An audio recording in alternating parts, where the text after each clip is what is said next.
All right, guys. Hopefully we are live right now. I will say that I almost just died, so we are lucky to even have this live stream up and running. Just gonna fill y'all in. Literally the scariest thing that maybe has ever happened to me. I was leaving the gym, and I live in Austin, Texas, for anybody who does not know. And I have never experienced really snow or icy weather really at all. So I wasn't smart enough to realize that there was snow on the ground as I was leaving. So I just walked right out, and I'm sorry, not snow on the ground, ice on the ground, and the street was iced over. And I took about the hardest fall that I think anybody has ever taken. I mean, it looked like something from like a cartoon where someone slips on a banana peel. I did it in front of everyone. My headphones went flying, my phone went flying, my water bottle went flying, spraying everywhere. So yeah, I mean, not a good experience. My head hurts really bad right now. So if I pass out during the stream, I think we know why. But anyway, let's go through. And I was going to originally just make this a mock draft where we were going through and we were just going to be drafting the rookies. But after talking with some people on Patreon, I was told that y'all prefer me to go through and with a real Dynasty startup draft, because that helps you evaluate the rookie picks a little bit more when you're trading them in your league. You're able to go, okay, there are 5 rookies going in this range, so Stephon Diggs is worth this level of a rookie pick, yada, yada, yada. So yeah, that's what we're going to do. Y'all know by now that whatever the people on Patreon tell me they want, that is exactly what I do. They tell me to jump, I ask how high. So yeah, that's what we're going to be going through. And let me real quick go over and grab the link for anybody wanting to join the mock draft to DM me over there on Patreon. I'm sure everybody knows the drill. I'm sure we already have a decent amount of DMs waiting for us on Patreon that I need to get back to people with. Okay, Victor, I see he's coming out here. Perfect, perfect. Let me send out the Patreon link real quick. Okay, there we go. Just shoot me a DM if you would like in. That should be pasted to the very top of the live chat. Hopefully y'all don't hear my dog barking. Usually she does not, and she may just be getting yelled at real soon if she does not quit this. Okay, I see that we have a good amount of DMs already on Patreon. Let me grab y'all that sleeper link, and if y'all have any questions before we start this mock draft, feel free to go out there and just ask me in the general chat, and I'll be trying to get to as many as I can. Obviously, we are going to have a lot of time to go through this, so even while we're still going through the mock draft, I can be looking at those questions. But to be completely honest, I did not set up the mock draft before this live stream. So let me go through and let me set up the draft settings really quickly. Okay, so perfect. We're going to be 2 quarterbacks, 60 seconds. We're going to go rookies and veterans. We're going to be a snake draft. Okay, I think that should be good. Let me see how many rounds we're going. 14. That's perfectly fine. I think this time I'm going to be drafting in a spot where I hate drafting. This was the worst draft that we've done so far this offseason, was me drafting out of the 10th overall pick. So we're going to be doing that again. Let me go claim the 10th, and now let me send out the DMs for everybody wanting in this mock draft. Okay, I'm going to be sending them out in order of the time I got the DMs. So I'm sorry if you were unable to get in time. Just make sure you have your notifications on. Make sure you're able to come in right away and shoot me that DM on Patreon. Sending out all these links right now. Not doing it by Patreon tier or anything. Literally just doing it by the time I got your message over on Patreon. So please run there ASAP if you are wanting to join to shoot me that DM. But yeah, it looks like we probably already have 11 DMs. So if you have not already DM'd me, I don't know if you are going to have the chance to get in. But let's see. Let's wait a little bit. And also thank y'all all so much who have decided to go down there and drop a like on the live stream. It means a ton. Hopefully we can get the live stream over 100 likes before this turns into a video. And thank you for everybody who's watching this as a video later on. And I'm going to continue to try to do these at the very minimum once a week. That way we can just kind of track player value over the course of the offseason, see what players are rising, what players are falling, and try to identify if they deserved to be rising or falling, or if it's just unnecessary hype and we can take some advantage in going out there and possibly buying low or selling high. But let me see how many spots we have left in this mock draft right now. Okay, so it looks like we have about 2 spots left. Let me see if we have any more DMs coming in. Okay, so perfect. Sending out some more messages. Got one out to Dorothy, got one out to Connor. Really hope that everybody who DM'd me was able to get a spot. I wasn't really counting how many DMs we were getting, and possibly in the future, I could bump this up to a 14-man draft, but the problem with a 14, 16-man draft is it completely changes quarterback value in Superflex leagues, and I know the most common format at this point is a 12-team Superflex league. So if you're looking at a 14, 16-team draft board, it's going to be very hard to look at that quarterback value and translate it directly over to what's going to happen in your own league. So yeah, I think we have one more person needing to come in, claiming the 102 pick, and as soon as that is done, we should be good to go. Okay, so let me read the general chat real quick. Okay, so Jake wanting in, Ian says, do a rookie only mock. Yeah, guys, let me know definitely if y'all would prefer me to do a rookie only mock. I figured it was possibly a better idea to have the veterans included, just because we know that you can look at the rookies that are going off the draft board and go, okay, that's the 8th rookie. That would be equivalent to the 108 in a rookie draft.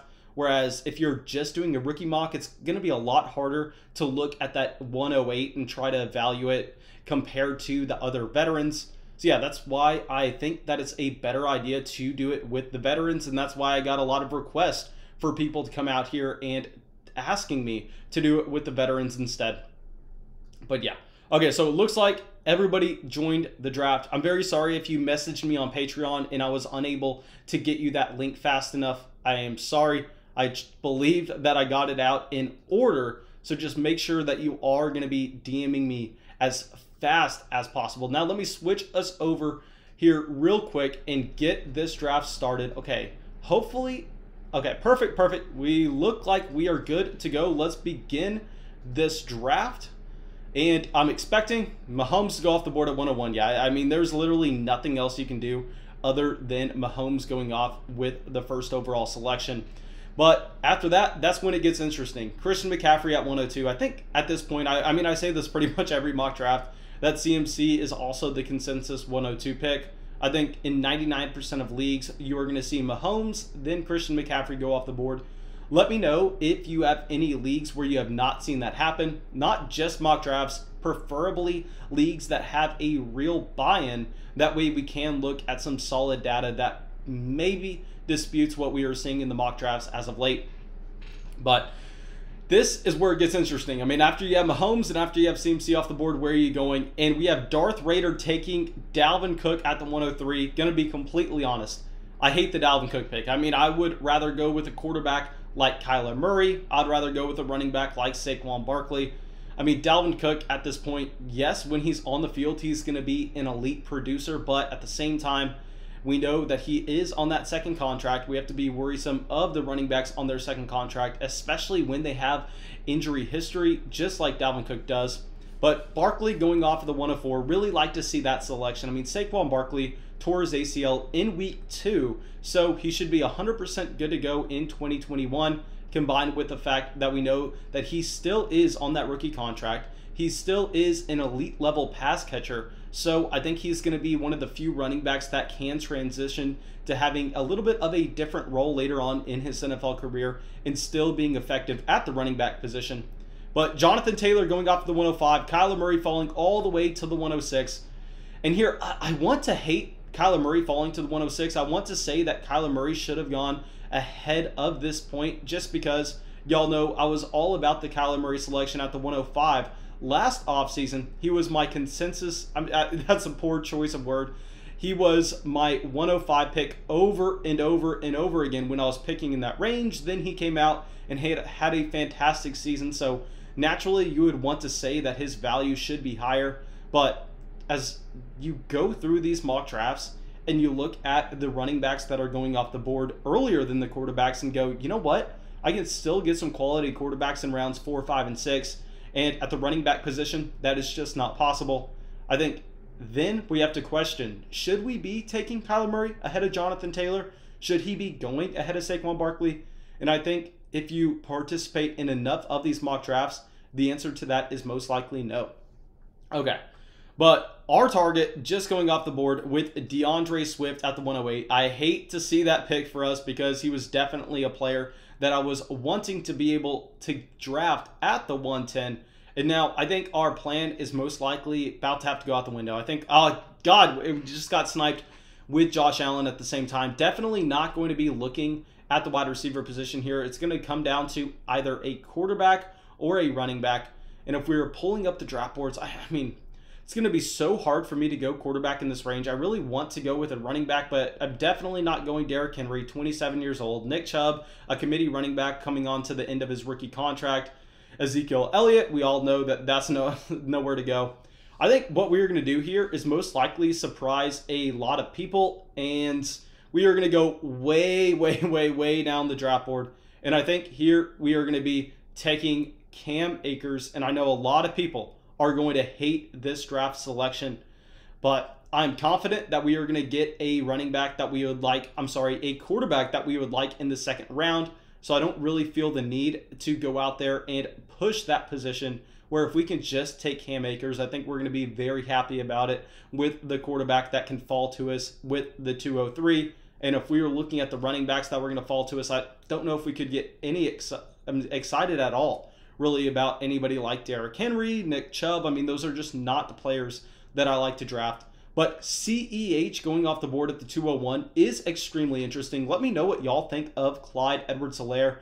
I mean, this is a running back that was severely disappointing in year one, but he was only 21 years old, and he's attached to Patrick Mahomes for the next 5 seasons. We know how valuable that is going to be, even if the Kansas City Chiefs want to go out there and establish the pass, quote unquote. Okay, but now we are facing a decision. Are we going to be going with an elite level quarterback like a Russell Wilson, an Aaron Rodgers, a Dak Prescott, a Joe Burrow, a Justin Fields, a Justin Herbert? Or are we going to be going with another young stud running back? And here, I think what we are going to want to do is let's test something out. I mean, the last time I drafted from the 110, I really hated how our team turned out. And I believe what we did to start that draft is we went with one running back and one quarterback with our first 2 picks. Here, let's not do that. Let's double tap the running back position, then see what falls back to us in the later rounds. And let's take someone who's also way down the ADP list. We're going to be going with J.K. Dobbins here at the 203. J.K. Dobbins, Cam Akers, 2 extremely young running backs. I will say the worry with both of these guys are the usage in the passing game in year one for both running backs was subpar. Not necessarily something that we were expecting coming into the league, though, as we know both of these running backs definitely have the skill set where they can be great pass catchers coming out of the backfield, but they just weren't really used like that in their offenses. And I will say, in the case of Cam Akers, I definitely think we will see that change going into year 2, where he's running more routes, he's seeing more targets. Dobbins, on the other hand, that is the player that I'm actually worried about, and that we know Lamar Jackson is not going to profile to be a quarterback that is consistently checking the ball down to the running backs out of the backfield, and that is something that we are going to have to monitor going forward. But regardless, I think when you can come away with 2 running backs that have 3-down potential on above average, possibly elite NFL offenses out of the first 2 rounds, especially when you're picking in the range of the 109, the 110, the 111, the 112, that's something that you have to be happy about, as I think this is most likely going to be the worst range to pick in 2021. As I said last time we drafted in this range, I absolutely hated our team. So we were trying to do something a little bit different here. And anyway, we have a ton of quarterback value going down the board. I mean, Baskin double tapping quarterbacks with Kyler Murray and Russell Wilson. That's going to be something that you really don't have the opportunity to do very often in these Dynasty Superflex startups. And I'll point out real quick that at the quarterback position, this is definitely the furthest that we've seen Justin Herbert fall down the board.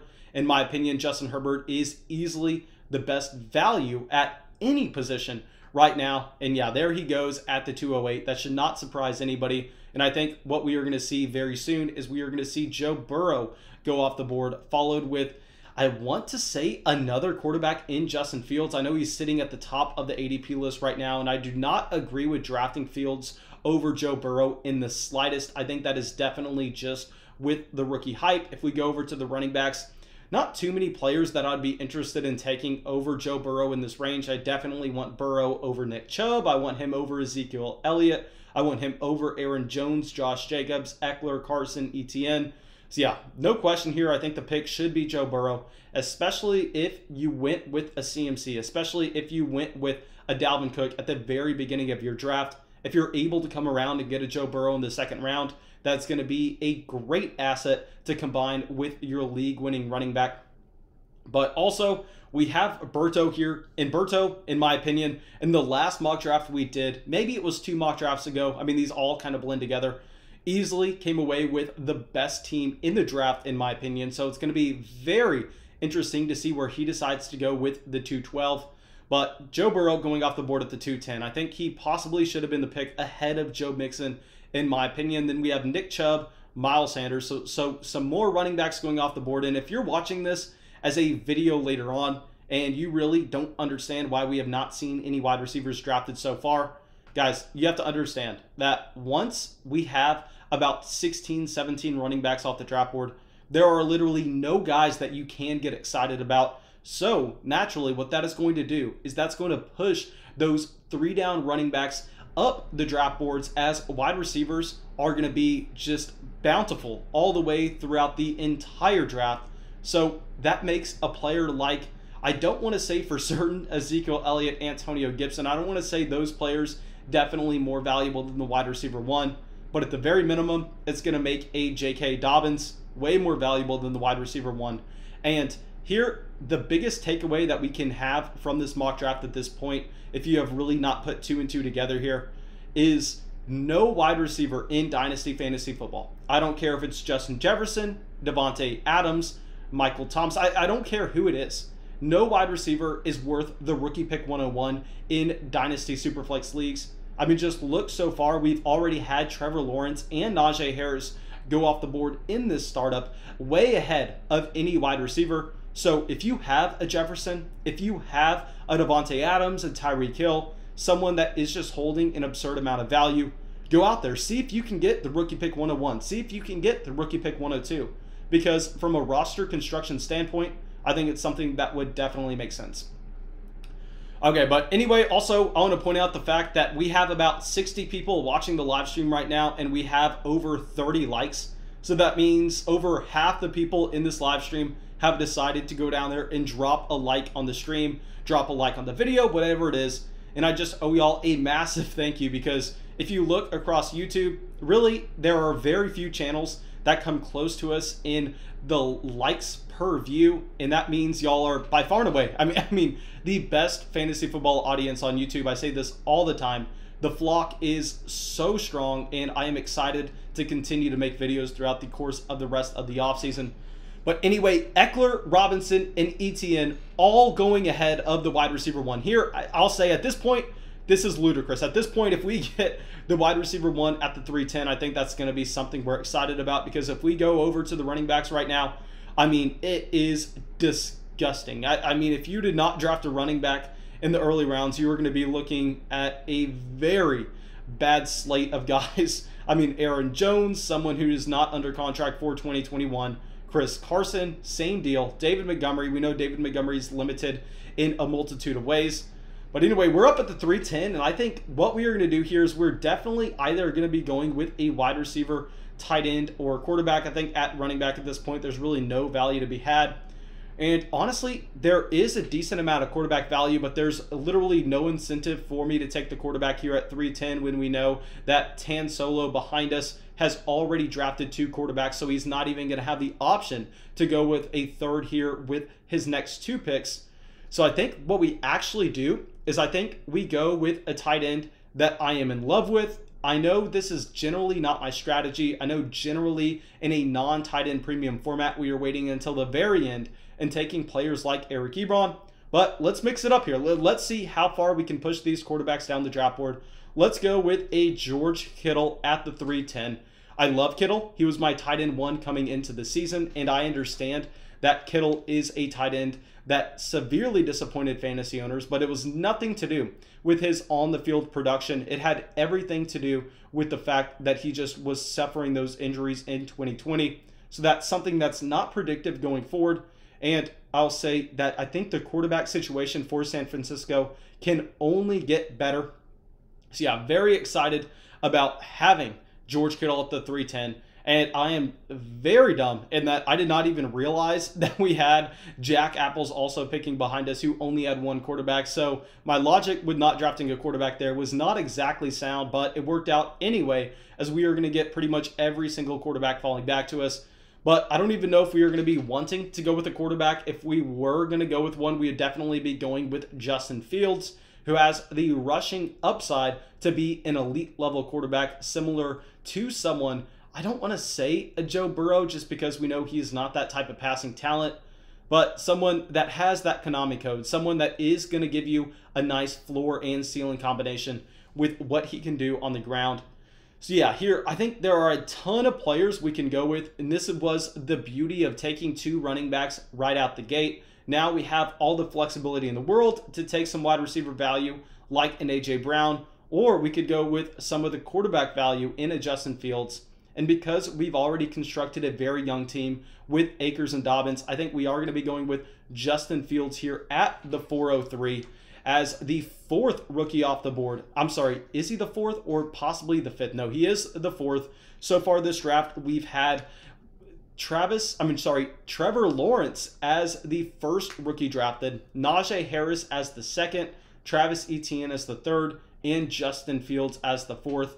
And I think this is something that, regardless of landing spots, is going to be expected to happen in Dynasty rookie drafts after the NFL draft, just because we know that quarterbacks and running backs are at a premium. So even if Jamar Chase is an elite level draft prospect, even if Devontae Smith has all the production in the world, I think we're going to be having to go with the quarterbacks and the running backs over some of those other rookie wide receivers, as it just makes so much sense from a roster construction standpoint.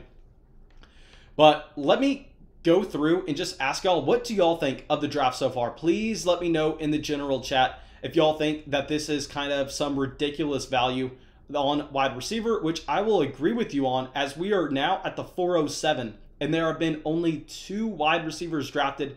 You will never, ever see this in another Dynasty startup draft, but this is just a function of the flock. I mean, the flock is so tuned in to the supply and demand in Dynasty fantasy football that they understand that if you are not drafting quarterbacks and running backs early, I mean, good luck. Unless you are playing in a format that's hyper flex, where you can go out there and you can possibly start 6 or 7 wide receivers every single week, I think you're going to be behind the 8 ball if you decide to take a player like Devontae Adams, Justin Jefferson, DK Metcalf, A.J. Brown in the first 2 rounds, just because your opponents are going to be able to load up on those 3-down running backs, and by the time it gets back to you, you're going to be really wishing that you would not have gone with that route. But anyway, A.J. Brown at the 408. I love Wanted Alex's team. I think Wanted Alex possibly has the best team so far in this draft, where he has 2 elite running backs still on their rookie contracts in Jonathan Taylor and Travis Etienne, who has not even signed his rookie contract so far. And then he also has Justin Herbert. We obviously saw Justin Herbert break almost every single quarterback passing record for his rookie season. And then A.J. Brown, a wide receiver that is truly elite in the efficiency that he is seeing every single year. So yeah, I mean, love the start from Wanted Alex.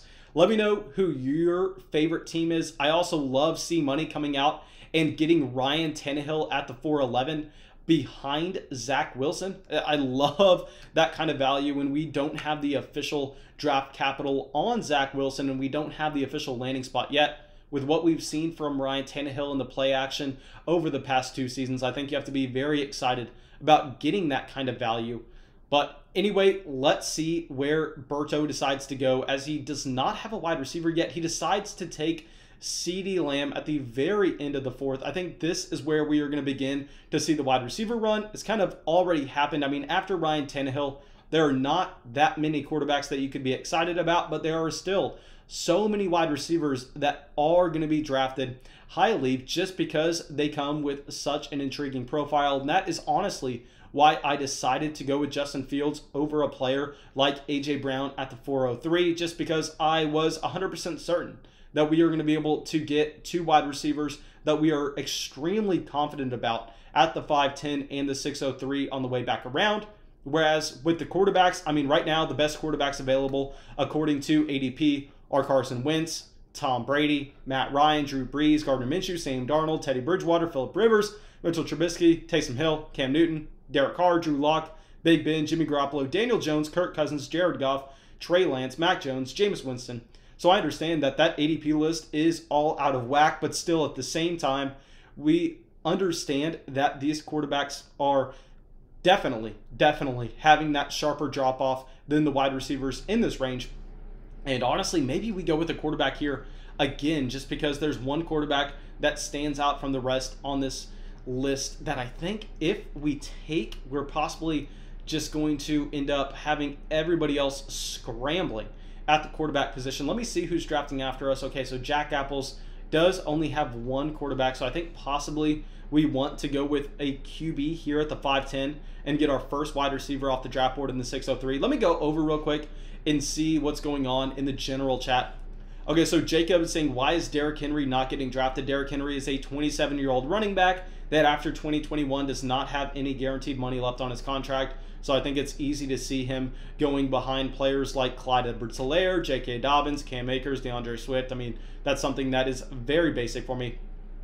Okay, so let's go through. Matt says, I have Lamar, Zeke, Dobbins, Akers, and Gibson all on my Dynasty roster. Man, that is elite. I mean, you love to see those young stud 3-down running backs still on their rookie contract. Literally the safest asset in Dynasty Fantasy Football. You cannot get better than that. Okay, so Kimberly saying, love seeing Swift get drafted at the 108. I did not love seeing Swift get drafted at the 108 because I was wanting Swift at the 110. So, yeah, it takes it from me there. Okay, so in Parrots comes in. It says, the flock understands supply and demand. Smart drafters. Yes, sir. I mean, this is what you're going to see in pretty much every single flock draft. And I want to clarify with everyone that, guys, whenever anybody refers to the flock, they are not referring to me. I am not the flock. We are all a part of the flock.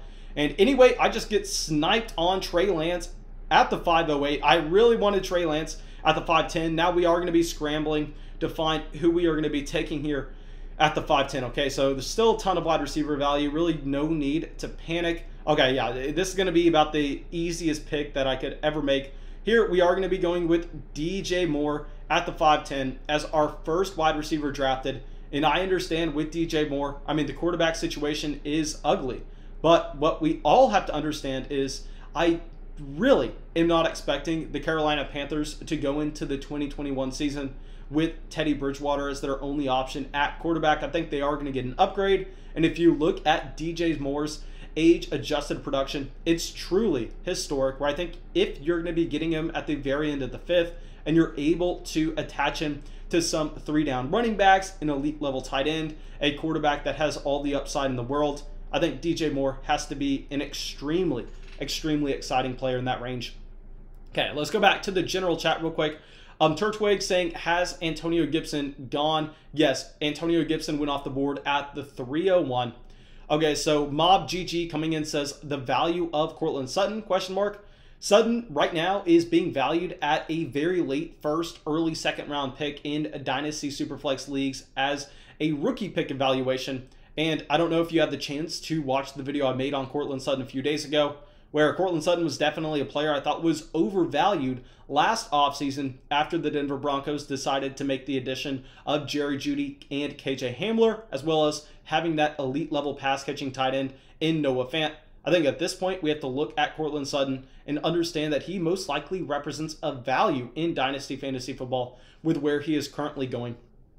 Okay, so Tick coming in says, Mixon plus what equals Cam Akers? Okay, let's answer that question in a second. We are going to be back up on the clock, and we are either going to be looking at QB or wide receiver here. Most likely wide receiver. I think if we did not have the trade to Jared Goff to Detroit, we would be very excited about taking Kenny Golladay here. But outside of that, I do not know if we can go with Golladay.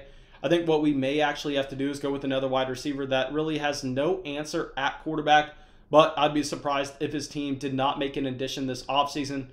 So yeah, let's go through and let's take Terry McLaurin Even though I'm not a massive fan of McLaurin, I think he does represent a value here at the 603. I think the majority of these drafts, he is going to be going higher.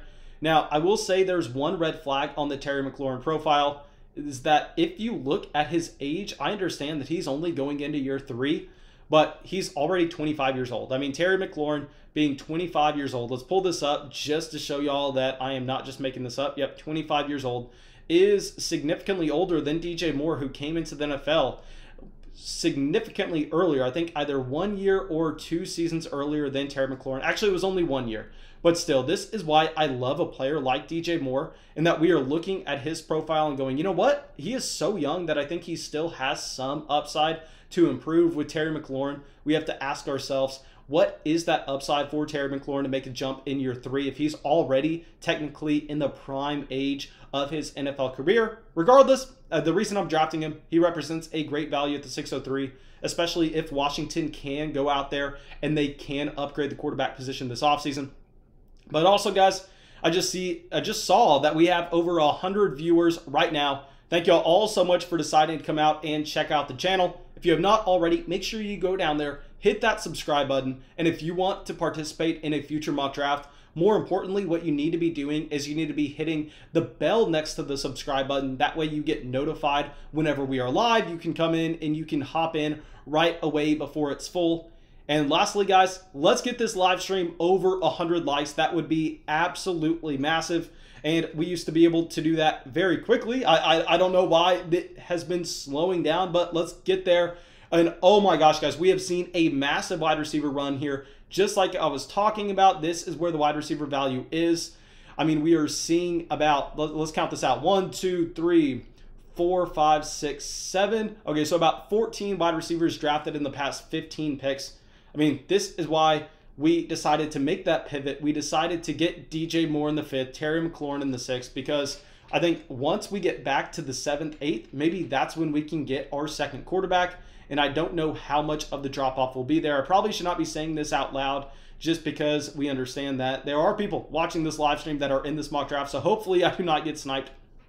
Okay. But anyway, let me get back to the question that Tick has, which is, what should I be adding to Joe Mixon to get Cam Akers? And right now with Mixon, I'll say that I really do not want to be trading him away. I understand that that goes against my rule of not wanting running backs when they're already on their second contract. But with Joe Mixon, he is significantly younger than most people want to assume. And combined with that, I think that what we are going to see is we are going to see the Cincinnati Bengals most likely decide to go out there and invest into the offensive line position this offseason. And once that happens, there should be some hype circling around Joe Mixon. So I think right now you would be selling at a low point as he's coming off that injury, but he should be 100% good to go for 2021. Now, if you can wait until after the NFL draft, after the Cincinnati Bengals address the offensive line concerns this offseason, and then people decide to start discussing that, because we know that's how the Dynasty community is. They have to wait until they see something to then change a value. They have to wait until they hear someone talk about it on a podcast before they go, oh crap, that makes sense. Once that starts happening, which I promise you it will, then I think we go out there and then we try to kind of sell Joe Mixon on the high just based off the buzz that he should be seeing at that point of the offseason. And if we can do that after the NFL draft, if we can trade Joe Mixon and then a wide receiver that maybe we're questioning their upside, but they are definitely going to be in consideration for a flex spot every single week in a package for Cam Akers, I think that could be appealing. Let me scroll down. Like, if you could go and trade a player like Joe Mixon and then add on a wide receiver like Tyler Boyd to get Cam Akers, I think that would make a ton of sense. Right now, you're not going to be able to get that done just because nobody likes Joe Mixon and everybody is on the Cam Akers hype. But if you have not played Dynasty Fantasy Football before, I promise you, you are going to see these values fluctuate during the offseason, just based off of people talking about them on podcasts, talking about them in YouTube videos. It shouldn't happen, but it does every single time. Okay, so Berto coming out, I just want to point out the fact that he has probably the best 2 value picks in the past 2 rounds in T. Higgins and Brandon Ayuk at the end of the 6th, the beginning of the 7th. I mean, fantastic, fantastic picks. You could make the argument for T. Higgins and Brandon Ayuk to be all the way up in that Terry McLaurin range. And I would definitely prefer having Higgins and Ayuk over Devontae Smith and Rashad Bateman, and honestly Jamar Chase altogether, just because we've already seen them really provide a spark to their NFL offenses, and we know that the upside is there. Okay, well, let me go back to the general chat, see if we have any questions right now. Okay, so Tick is coming in and says, love your start to the draft. Thank you, my dude. Uzi saying, take a shot, Mason. Man, maybe one day on this channel we will do something like that. I know we did that on the main channel for my birthday. Maybe for the NFL draft or something. If I don't decide to just grind out a ton of videos, we can have like a party live stream like that. But anyway, Liam coming in says Mason's team is fire. Thank you, my dude. Yeah, guys, I actually really like the start to this draft compared to where we were the last time we picked out of the 110 spot. Last time we picked out of the 110 spot, I decided to go with Lamar Jackson and J.K. Dobbins as our first two picks. I definitely prefer going running back in the first two rounds and seeing what quarterback value falls to us later on. Okay. So, Imprets saying didn't expect even more quarterbacks to go off wild. Okay, so that was a while ago. Okay, so let's go through. And Dakota says a dude at the 106 is killing it. Dakota, you ain't fooling anyone there, my man. Okay, also let me point out the fact that Kenneth Gainwell and Kyle Pitts going off the board here at the 706 and 707. Way too high. I mean, I hate both of those picks, specifically the Kyle Pitts selection.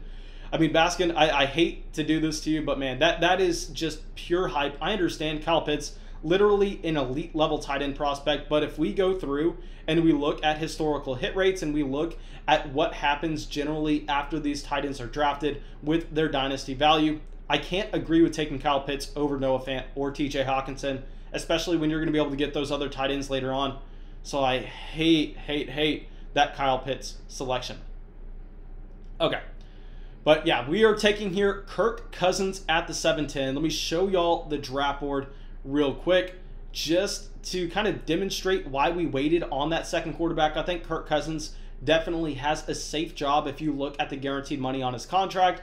So if we were going to be able to get Kirk Cousins after players like Kenneth Gainwell, Kyle Pitts, Tyler Lockett, Jalen Waddle, I mean, that is a no-brainer selection in my opinion. And here we have TJ Hawkinson going off the board at the 7-11.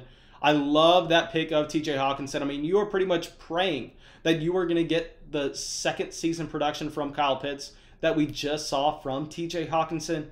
And when Hawkinson is still extremely young on his own right, when he was also a top 10 NFL draft pick. I mean, I love the Hawkinson value. But anyway, we need to be going through and we need to be looking at value for ourselves as we are coming up very soon to be on the clock yet again. And I know the ADP list is a little bit out of whack. So let's start scrolling through and just seeing if there are any players that kind of got buried down that shouldn't have been. I just saw one that kind of stands out to us. Maybe we decide to go that route. But anyway, just give me, okay, yeah, perfect. We just found our guy. Hopefully, we do not get sniped on him. But yeah, I do not know why the sleeper ADP list sometimes gets out of whack. I think probably it's with the rookies just now being inserted. But let's hope that our wide receiver or running back or quarterback or tight end, whoever it is, makes it back to us. And Daniel Jones going off the 801. Love the Daniel Jones selection there just because, yes, Daniel Jones may not necessarily be a fantastic real-life NFL quarterback, but we understand that he is someone that has a guaranteed starting job. We understand that Daniel Jones is someone that you can rely on with his rushing equity if he can get back to what he provided his rookie season. So yeah, love the pick just for a job security standpoint of Daniel Jones at the 801. But let's see if our man makes it back to us at the 803.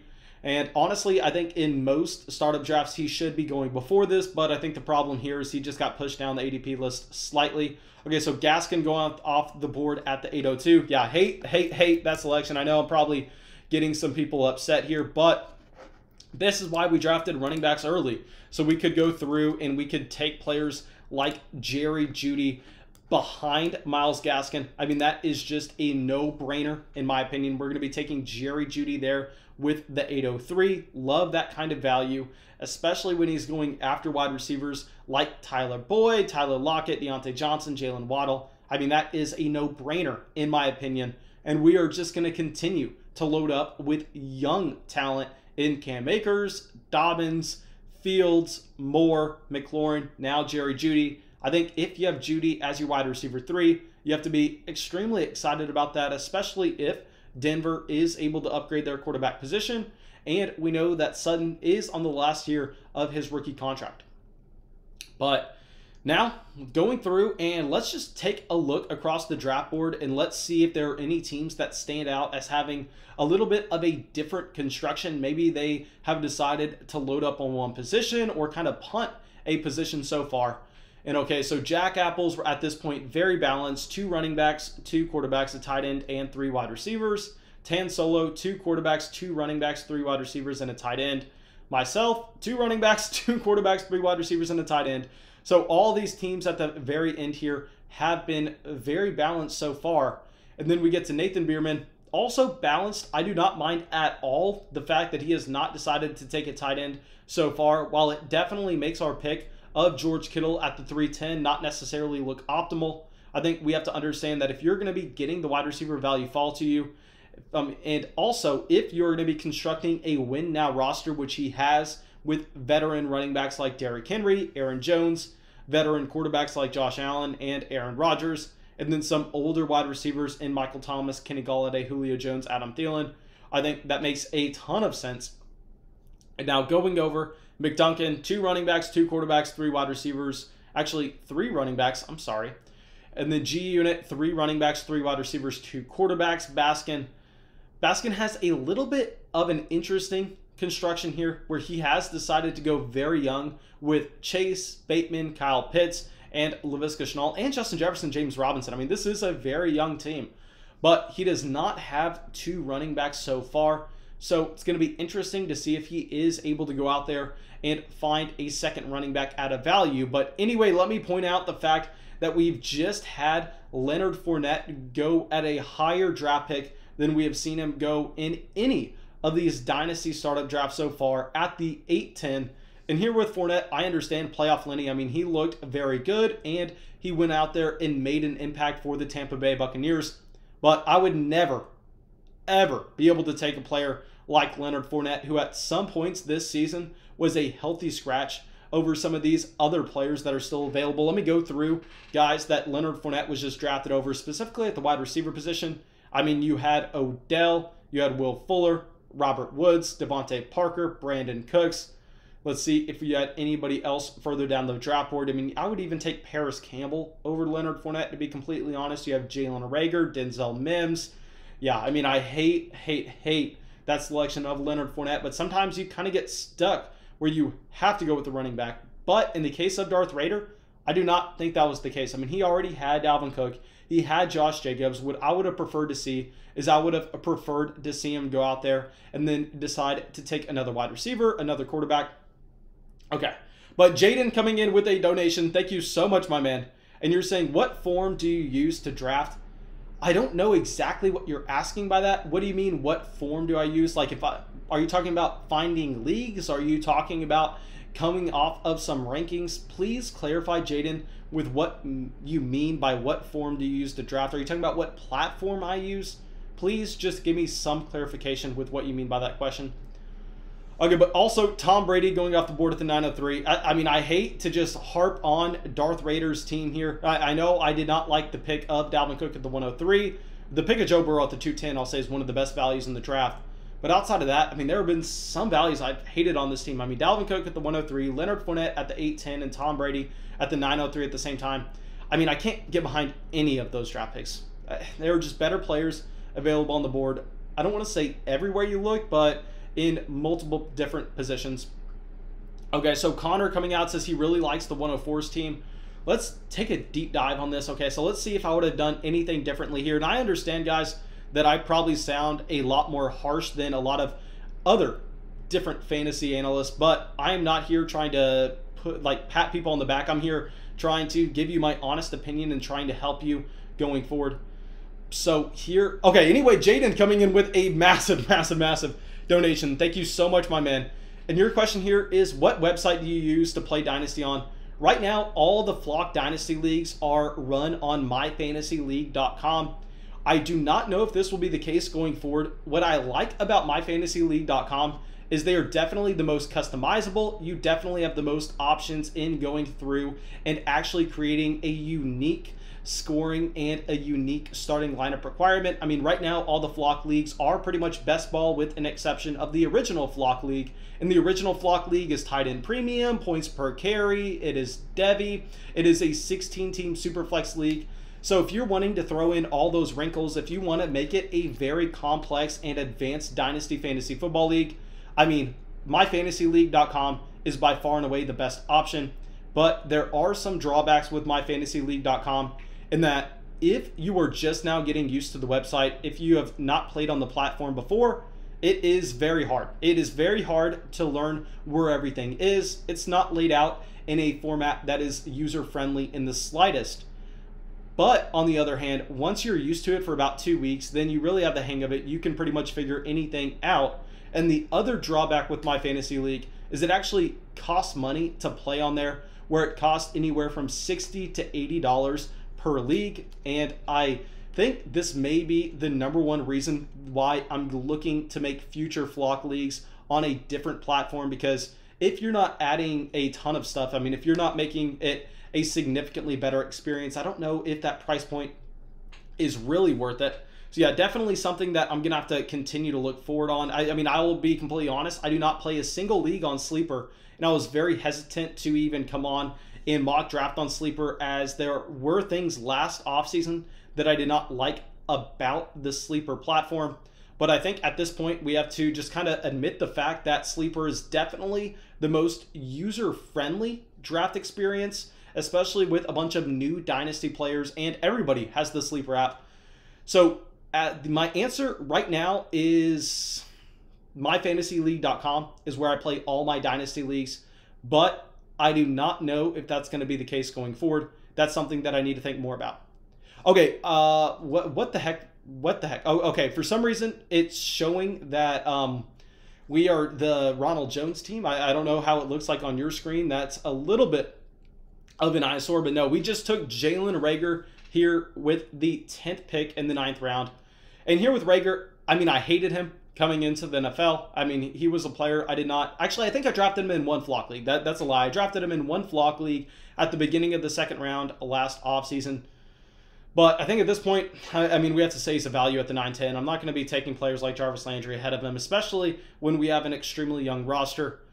So yeah, we're going to be taking Reagor here. Let me go through and read the general chat. Okay, so Ball is Live is saying $20 for some pizza. No, yeah, that's $20 for Valentine's Day dinner for my girlfriend. I'll tell you that right now. Yeah, thank you so much, Jaden, man. That means so much.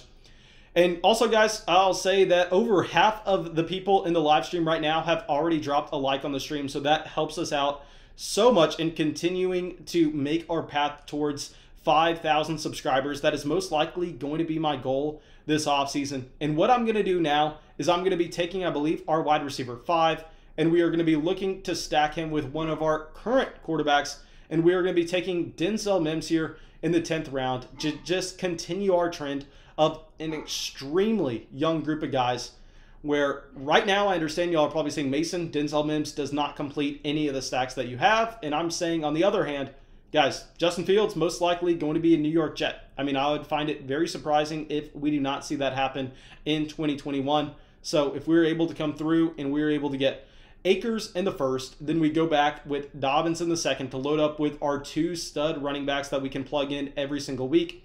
And then our tight end, George Kittle, giving us an elite point differential at that position throughout the course of the season. Justin Fields, Kirk Cousins, perfectly happy with them as my 2 quarterbacks. Then very young wide receivers in DJ Moore, Terry McLaurin, Jerry Jeudy, Jalen Reagor, and Denzel Mims. So yeah, I think we have to go through and be happy about this start. But JJ coming in with a donation. Thank you so much, my man. Just saying, great work. Man, that means a ton. I truly appreciate the support, guys. I'm going to continue to try to get y'all a video every single day. I promise y'all, there's not going to be a single person on YouTube that is going to be outworking us, as I'm going to continue to pump out as many videos as I can. And I'm going to try to live stream at the very minimum once a week. As we get closer to rookie drafts, I think we will definitely be hosting more live streams than just once a week, especially as y'all come out here and y'all just absolutely smash the like button. I mean, if we can get this live stream over 100 likes, that will do us so well in our goal to continue to grow the flock and to continue to see more subscribers every single day.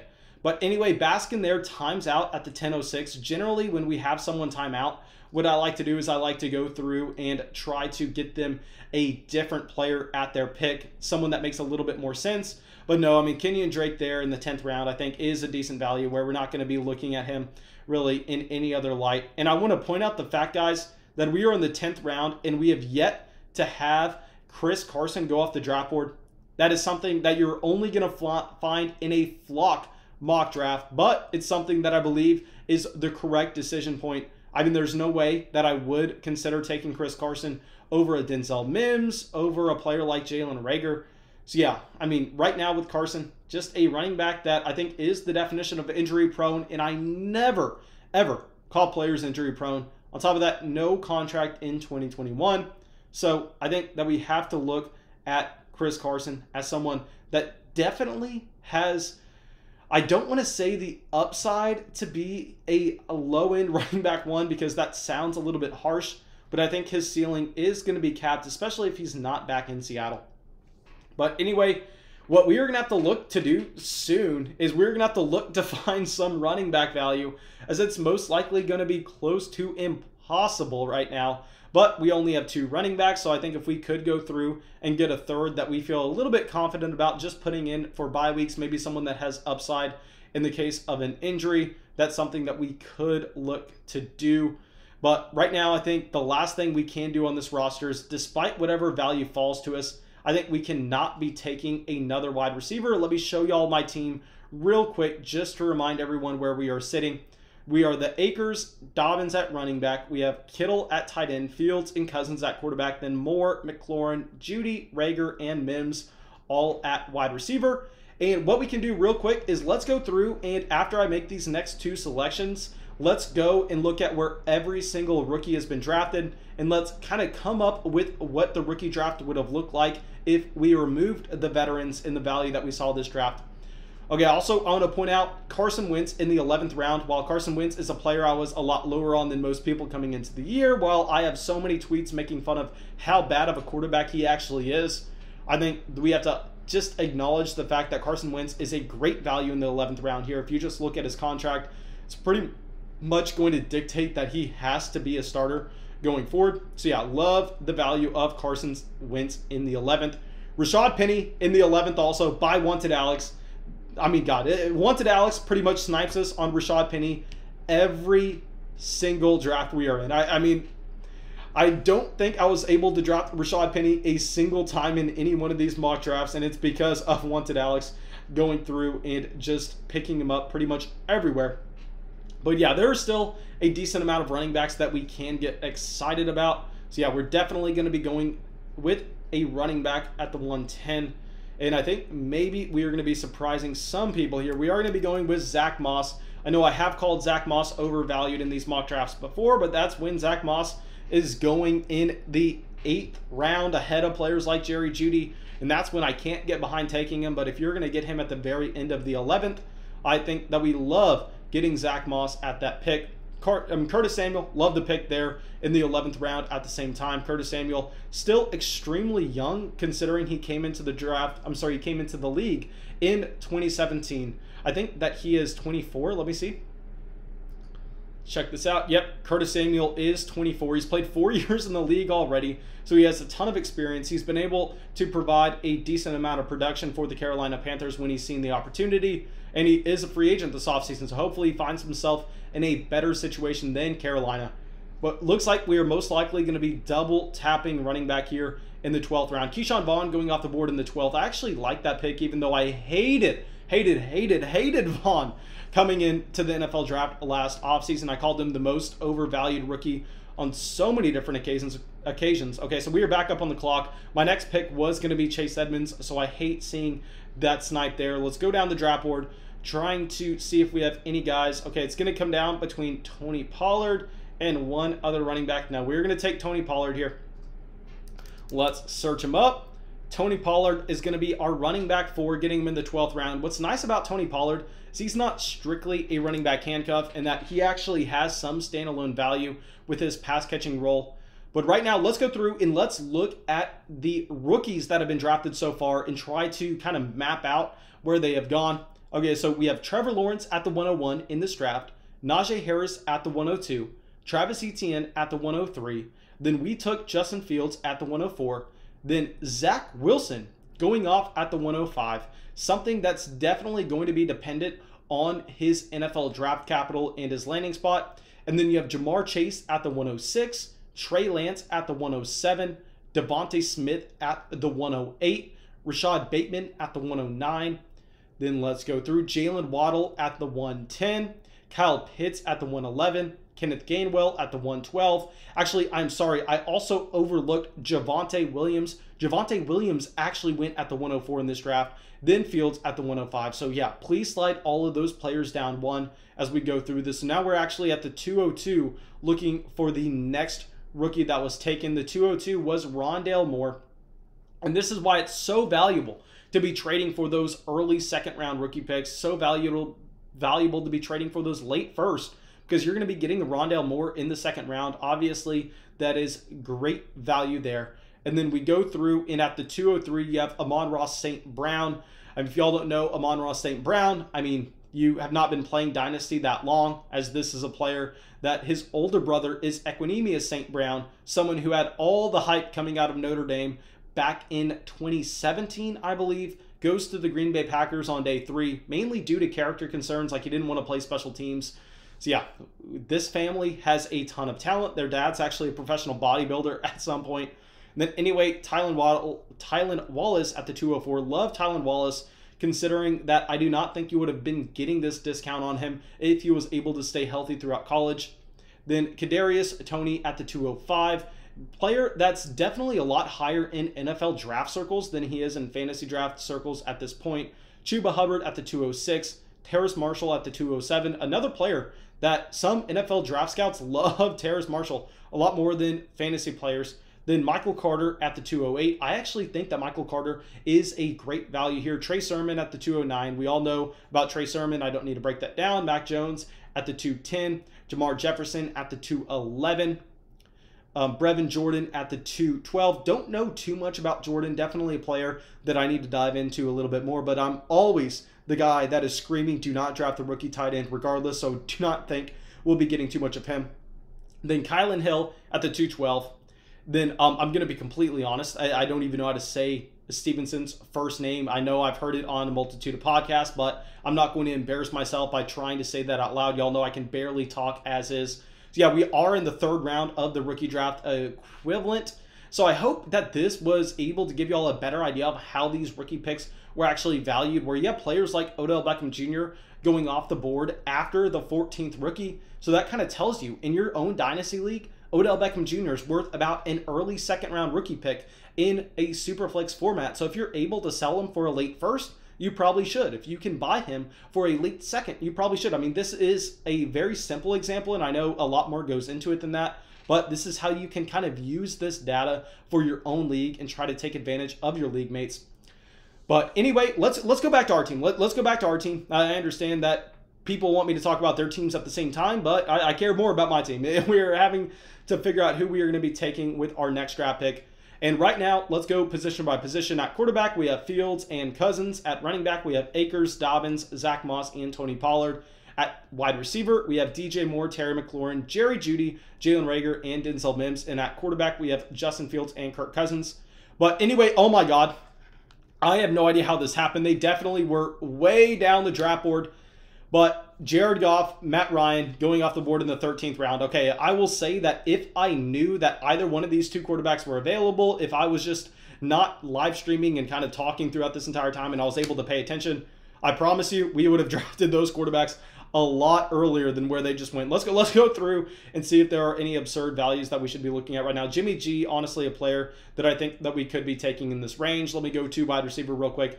Actually, wide receiver, I don't even know if we would want anybody here. We're going to be taking Jimmy Garoppolo. I understand that there is a decent chance that he is not a starting quarterback this season, but there's also a chance that he is a starting quarterback with George Kittle, with Brandon Ayuk, with Deebo Samuel, and drafting him as your wide receiver 3 ahead of other players like N'Keal Harry, I think makes a ton of sense. So we are going to be taking Jimmy Garoppolo here in the 13th round. Obviously, if the ADP was not out of whack, Jared Goff and Matt Ryan would have gone way before this. I mean, they should be going up, in my opinion, in the Derek Carr and Daniel Jones range. I do not necessarily agree with taking quarterbacks like that, maybe ahead of some of those wide receivers, depending on your team construction. But I definitely want both Jared Goff and Matt Ryan over quarterbacks like Carson Wentz, Mac Jones, Jameis Winston, Sam Darnold, and honestly, it's not even that close for me. Christian Kirk going off in the 13th round, also a pick that I love. But anyway, let's get to it. Let's see who we need to be taking. I do not think we have any team needs that we need to be addressing. I mean, we have 4 running backs. We have 5 wide receivers. We have an elite level tight end. I don't even need to draft the second tight end. When you have George Kittle, you can just stream the second tight end through buys. So yeah, here I think maybe we're just going to go best player available. Let's go through and let's look. So you have T.Y., you have Jarvis. And I will say, generally, when you build an extremely amount of, I'm sorry, that was horrible English. Whenever you build a ton of depth at the wide receiver position, those last few guys that I want to be taking shots on aren't guys that I know are going to be scoring points right away. They're guys that I want to make sure that they have some long-term upside. Guys like KJ Hamler, I will say, and Bryan Edwards. But I will say there's one wide receiver on this list that should have been drafted a while ago, so you're most likely going to be going with him at the 1403 if he does make it back to us. Just because I think if we go to the running back position, I mean, actually, Singletary is also very appealing here. I understand Singletary was a player I hated on so much last offseason, but that's when he was going in the 4th round. That's when he was going in the 5th round of these Dynasty startup drafts, and people had no idea what the hell they were doing with an undersized running back that's not even that athletic. So I understand I hated Singletary then, but please, guys, just be willing to accept the fact that opinions can change whenever the values change at the same time. I mean, okay, Robbie Anderson going off the board. Oh my gosh. Okay, Tan Solo sniping us on Robbie Anderson. That was going to be my guy. Okay, let's go through. Let's see if there are any wide receivers that we need to be taking over Devin Singletary here. And I understand, guys, I hated Devin Singletary last offseason, but if he's in this range, I think maybe we have to be taking him. Bryan Edwards, also a player that I'd consider drafting now, even though I hated him last offseason as well. But please understand, guys, that there are players that I can hate last offseason when they are drastically overvalued, and once their value kind of crashes, then we can be going, oh, you know what? There are some positives to this profile. I mean, there would be reasons to go out there and invest into them. I think right now what we're going to be doing is we're going to be trying to get Darrell Henderson. Let me see if he is available. Nope, he is not. Darrell Henderson was already drafted. I don't know by who, but let's just get Alexander Madison. Alexander Madison in the 14th round as our running back 5, just understanding that, hey, if anything happens to Dalvin Cook, we know that Alexander Madison is going to vault up to being at the very minimum a running back 2 that we can start any given week that Dalvin Cook is out. And on the upside of his range of outcomes, he can even be a top 5 running back when Dalvin Cook is out in that offense. Okay, so now let me go through and, yeah, Dakota's saying Devin single yard per carry. Yeah, guys, I mean, I hated Devin Singletary. If y'all remembered in Dynasty Leagues last offseason, everybody was looking at Devin Singletary and going, oh my God, did you see what he was able to do against the Houston Texans in their playoff game? And I'm sitting here going, no, I don't care. Devin Singletary is an undersized running back that is not particularly athletic, not particularly a great pass catcher. So what are you drafting him for? But anyway, let me just pull this over. I think we are done with the mock draft. And actually, before I end the live stream real quick, let me go through and let me get y'all a link for our free fantasy football group chat. I know that this is something that a lot of people don't even know we have, and we've had it for I don't know how long now.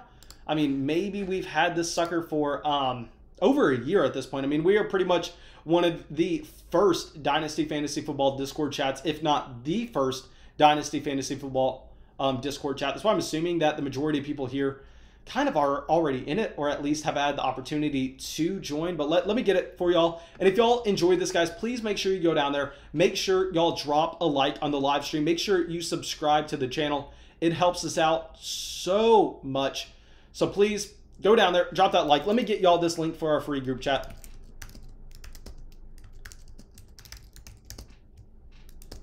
Okay, perfect, perfect, perfect.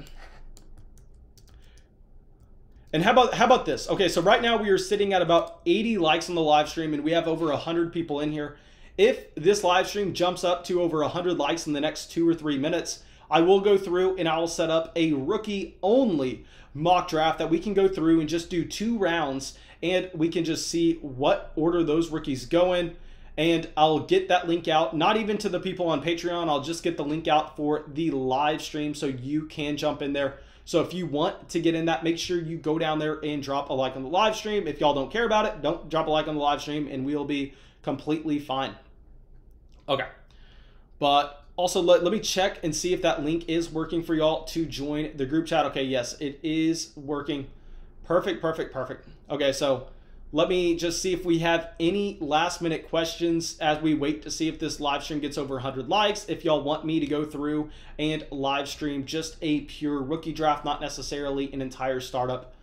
Okay, so Nathan says, I don't think you can go wrong with any of these top wide receiver prospects. To be honest, it's a class full of studs. Yes, sir. I mean, I think the value this season in rookie drafts is definitely going to be wide receiver. I mean, I want Travis Etienne, I want Najee Harris, but Javonte Williams jumping up ahead of Jamar Chase, ahead of Devontae Smith, I mean, that's something I can't really get behind. I want the wide receivers and the quarterbacks in these rookie drafts.